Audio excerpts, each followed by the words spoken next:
Ce qu'on s'était dit, c'est que le bijou bijou ne te réveille pas sur tout, ça commencerait par une image de destruction.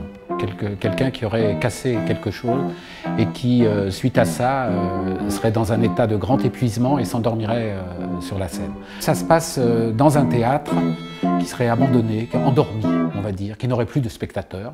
Est-ce un rêve? Ou est-ce bien moi? L'idée, c'est de démarrer sur un jeune homme comme ça, qui est plein d'enthousiasme, qui veut devenir le plus grand du monde, le plus beau du monde, le roi du monde. Pourquoi vous en savez rien? C'est à toi de nous le dire. À moi? Tout dépend de toi ici. Et donc, il y a une espèce qui exprime comme ça une espèce de fantasme incroyable, mais dans lequel il va s'engouffrer comme ça. Mais comment ça? On est dans ton rêve, là. Dans mon rêve? Oui. Eh ben, c'est pas ce que j'aurais rêvé de mieux. Hein. Et ça va être l'occasion pour ses petits camarades de lui donner une sorte de leçon sur la vie. Tu trouves pas ça bizarre, toi? Quoi donc? Qu'un chien joue de la trompette? Rien de plus normal pour un chien. De jouer de la trompette? De veiller sur son maître.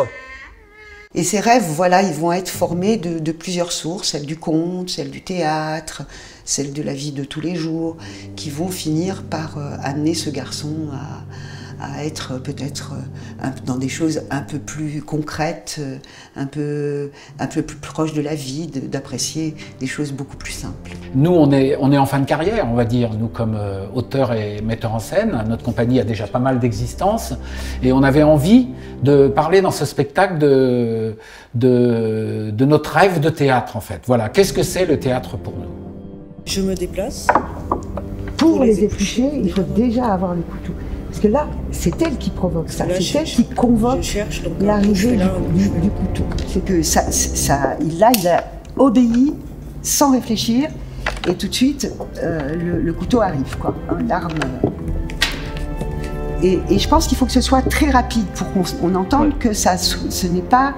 il réfléchit pas entre-temps. Continuer à laisser travailler l'imaginaire, c'est plus intéressant que de répondre aux questions concrètes des enfants. Il n'y a pas à répondre pour eux, c'est à eux de chercher, juste leur donner des pistes d'exploration, et ça suffit.